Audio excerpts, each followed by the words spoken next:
अस्सलाम वालेकुम दोस्तों, मैं हूं हैदर जी। एक बार फिर आपकी खिदमत में हाजिर हूँ एडोबी इलस्ट्रेटर का ट्यूटोरियल लेकर। आज की इस वीडियो ट्यूटोरियल में हम पॉप आर्ट को बनाना सीखेंगे। जैसे कि आपको स्क्रीन पर नजर आ रहा है, ये फुली एडिटेबल टेक्स्ट होगा, यानी इसको अगर आप एक दफा बनाते हैं तो इसको आप बाद में अपने मन मर्जी के मुताबिक टेक्स्ट में भी तब्दील कर सकते हो। तो समझते हैं आज के इस प्रोसेस को। तो सबसे पहले मैं आ जाता हूँ, यहाँ से एक रेक्टेंगल ले लेता हूँ अपने आर्ट बोर्ड के मुताबिक। ये है 1920 और 1080 से ओके कर लेता हूँ। यहाँ मैंने बैकग्राउंड में कुछ कलर रखे हैं, इसमें मैं फिलहाल ये कलर फिल कर लेता हूँ और यहाँ से एक सर्कल ले लेता हूँ इसी 1920 और 1080 पिक्सल में, और इसका कलर मैं पिंक रख लूंगा। इसे भी सेंटर ऑफ आर्ट बोर्ड कर लेता हूँ, लेकिन इसे अब जरा सा छोटा भी कर लेता हूँ। ठीक है, ये हो चुका है। अब मैं इसका एक और ऑफसेट पाथ ले लेता हूँ जरा अंदर की जानिब,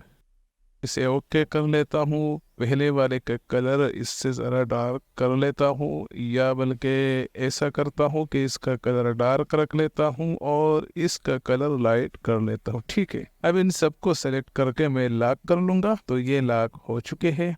अब मैंने यहाँ पर टेक्स्ट लिखना है, लेकिन टेक्स्ट से भी पहले मैं यहाँ पर दो पैटर्न बनाता हूँ कि ये पैटर्न हमें उस टेक्स्ट में इसकी ज़रूरत पड़ेगी। तो यहाँ पर मैं एक सर्कल ले लेता हूँ 2x2 पिक्सल का। ये 2x2 पिक्सल का हमने सर्कल ले लिया है, इसका कलर वाइट कर लूंगा। यहाँ से अब मैं एक रेक्टेंगल ले लेता हूँ। रेक्टेंगल का साइज जो है मैं तकरीबन रख लेता हूँ 4x4 पिक्सल। इसका कलर फिलहाल मैं कोई भी रख लेता हूँ। और अब ये सर्कल है, ये मैं इसके टॉप और लेफ्ट अलाइन कर लेता हूँ। ये टॉप और लेफ्ट अलाइन हो चुका है। तो ये जो इसका कलर है ये मैं ख़त्म कर लेता हूँ, क्योंकि ये हमने बतौर पैटर्न इस्तेमाल करना है। अब मैं इसको सेलेक्ट करके लाकर कलर स्वाचेस में रख लेता हूँ। तो यहाँ देख सकते हैं आप कि हमारे साथ ये पैटर्न ऐड हो चुका है। ठीक है, एक पैटर्न हमारे साथ ऐड हो चुका है। अब मैंने दूसरा पैटर्न बनाना है। मैं यहाँ लाइन सेगमेंट टूल से लाइन टूल ले लेता हूँ, यहाँ अपने आर्टबोर्ड पर एक क्लिक कर लेता हूँ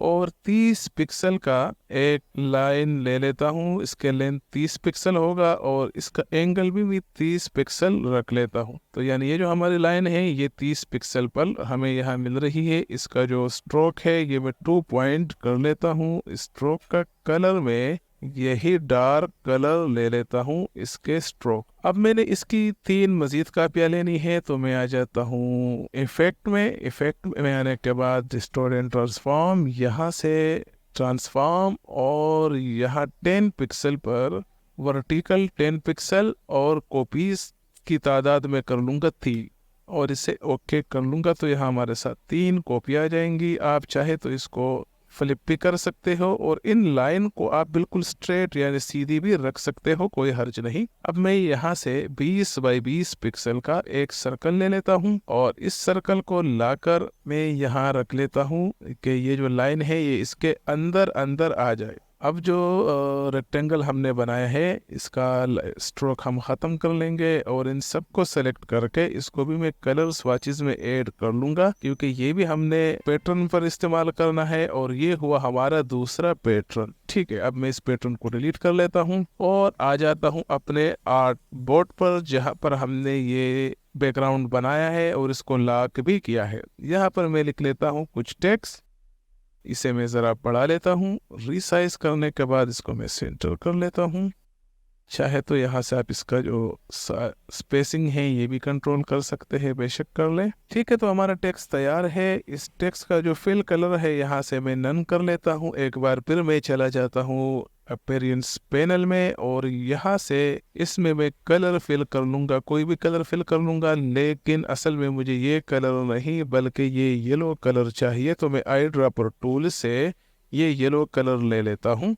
याद रहे कि ये कलर आपने इस अपीयरेंस पैनल में ही फिल करना है। ठीक है, ये हमारा फिल हो चुका है। अब मैंने ये इस प्लस वाले आइकन पर क्लिक करना है, यहाँ पर ये दूसरा कलर ऐड हो चुका है हमारे पास। तो इस दफ़ा मैंने करना ये है कि आई ड्रॉपर टूल से इसमें शिफ्ट के साथ ये डार्क कलर फिल कर लेना है। डार्क कलर इसमें फिल हो चुका है। अब मैं आ जाऊंगा दोबारा एफएक्स के फोल्डर में, डिस्ट्रॉयड एंड ट्रांसफॉर्म में आ जाता हूँ और यहाँ जो है मैं इसको कुछ पिक्सल हॉरिजेंटल, 16 बहुत ज़्यादा हो जाएगा, 15 पिक्सल हॉरिजेंटल और 15 पिक्सल वर्टिकल में इसे मूव कर लेता हूँ। ये आप देख सकते हैं कि एक शेडो जैसी बन चुकी है। ठीक है, मैंने इसका हॉरिजेंटल पिक्सल 15 कर दिए है और वर्टिकल 11 और इसे ओके कर लेता हूँ। ठीक है, अब मैंने करना क्या है कि इसी फिल कलर को दोबारा प्लस आइकॉन पर क्लिक कर लूंगा तो यहाँ हमारे साथ एक और कलर ऐड हो जाएगा। इस दफ़ा मैंने इस फिल का कलर जो है आई ड्रॉपर टूल से ये लाइट कलर ले लेना है।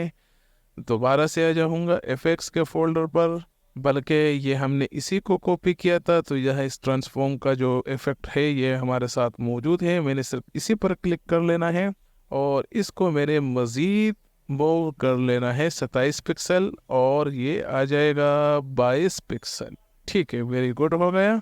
अब करना क्या है कि ये जो हमारे साथ है इस वाले पर मैं क्लिक कर लूँगा और यहाँ से ये जो हमने लाइन वाले पैटर्न बनाया था इस पैटर्न पर क्लिक कर दूंगा तो ये पैटर्न इस पर अप्लाई हो जाएगा और वो आप देख सकते हो वो इस पर अप्लाई हो चुका है। अब मैंने करना क्या है कि ये लेयर हमारे साथ सेलेक्ट है जिसमें हमने यहाँ पर ये पैटर्न लगाए है, इस प्लस पर दोबारा क्लिक कर लूँगा, हमारे साथ एक और फिल ऐड हो गया। इस दफ़ा आई ड्रॉपर टूल से मैं इसमें ये कलर फिल कर लूँगा। फिल करने के बाद मैं ऐसा करता हूँ कि ये जो लेयर है ये ऊपर ले जाता हूँ और ये जो लेयर है ये ट्रांसफॉर्म में आकर इसको भी उससे ज़रा मज़ीद आगे कर लेता हूँ। ठीक है, अब हमने क्या करना है कि ये जो हमारे साथ येलो फिल है इसको सेलेक्ट कर लेंगे, प्लस का आइकॉन पर क्लिक कर लेंगे। प्लस का आइकॉन पर क्लिक हो चुका है। अब मैंने इस पे करना ये है कि ये जो हमने पहला पैटर्न बनाया था इस पर हम ये फिल कर लेंगे। तो अब आप देख पाएंगे, मैं इसे जरा जूम कर लेता हूँ, इस पर जो है डॉटेड पैटर्न अप्लाई हो चुका है। अब क्या करना है कि यही सेलेक्ट है, मैं दोबारा प्लस पर क्लिक कर लेता हूँ, हमारे साथ एक और फिल ऐड हो चुका है और इसमें मैं स्ट्रोक में ब्लैक कलर फिल कर लेता हूँ। इसका साइज जरा बढ़ा लेता हूँ। इस स्ट्रोक को सेलेक्ट कर लूंगा, आ जाऊंगा मैं एफएक्स में डिस्ट्रॉयड एंड ट्रांसफॉर्म में आ जाता हूँ और ये जो हमने स्ट्रोक लगाया था इसको भी मैं वर्टिकल और हॉरिजॉन्टल मूव कर लेता हूँ, कुछ इतना। ठीक है, ये अब परफेक्ट है। अब मैं इसे ओके कर लेता हूँ। तो इतना सा करने के बाद अगर आप चाहें ये जो हमने ये पैटर्न इस्तेमाल किया था दोबारा से आप आ जाए अपीयरेंस के पैनल में, जिसमें हमने पैटर्न फिल किया था इसको आप सेलेक्ट कर ले, आ जाए यहाँ पर ब्लेंडिंग मोड में, ट्रांसपेरेंटी में आकर इसको आप कर ले ओवरले। तो ओवरले होने के बाद आप चाहे तो इसकी ओपेसिटी भी कुछ डाउन कर ले। जी, अब ये कुछ बेहतर नजर आ रहा है, आप देख भी सकते हो ये बेहतर हो गया। अब अगर आप चाहे तो हमने ये जो चीज़ें लॉक की थी इसे अनलॉक कर दे। अनलॉक करने के बाद ये जो फिल कलर है इसकी भी आप एक कॉपी ले लें। कॉपी लेने के बाद इसमें भी आप ये पैटर्न फिल कर दे। पैटर्न फिल करने के बाद आप ट्रांसपेरेंसी में चले जाए, ट्रांसपेरेंसी में इसे भी ओवरले कर ले। तो यहाँ पर ये टेक्सचर आपके साथ यहाँ पर भी बन चुका है। चाहे तो आप इन दो बैकग्राउंड्स को भी सेलेक्ट करके मल्टीपल कॉपी ले लें, इसमें भी आप स्वाचेस में आ जाए और ये दूसरा पैटर्न जो हमने इस्तेमाल किया था इस दफ़ा इसमें चाहे ये इस्तेमाल कर ले और चाहे तो ये इस्तेमाल कर ले, मर्जी है आपकी अपनी। मैं फ़िलहाल यही डॉटेड इस्तेमाल कर लेता हूँ। दोबारा से ब्लेंडिंग मोड में आ जाता हूँ, इसे भी ओवरले कर लेता हूँ और इसकी ओपेसिटी भी अगर आप चाहे तो कुछ कम कर ले, इस वाले की मज़ीद भी कम कर लें। तो ये था आज का हमारा ट्यूटोरियल जिसमें आपने जान पाया है कि पॉप आर्ट किस तरह बनता है। ये बहुत यूज़फुल टेक्स्ट इफेक्ट है। इसी तरह आप बना के इसमें जो है ना फिर अपना चेंजिंग भी कर सकते हो। मसलन अगर मैं इसमें चेंजिंग करना चाहूँ तो आपके सामने है, आप इसमें चेंजिंग कर सकते हो या अपने मर्जी का कुछ भी इसमें लिख सकते हो। तो उम्मीद करता हूँ कि आज के ट्यूटोरियल आपको बहुत पसंद आया होगा। मिलते हैं आपके साथ अगले वीडियो में, तब तक की इजाज़त चाहता हूँ। अल्लाह हाफ़िज़।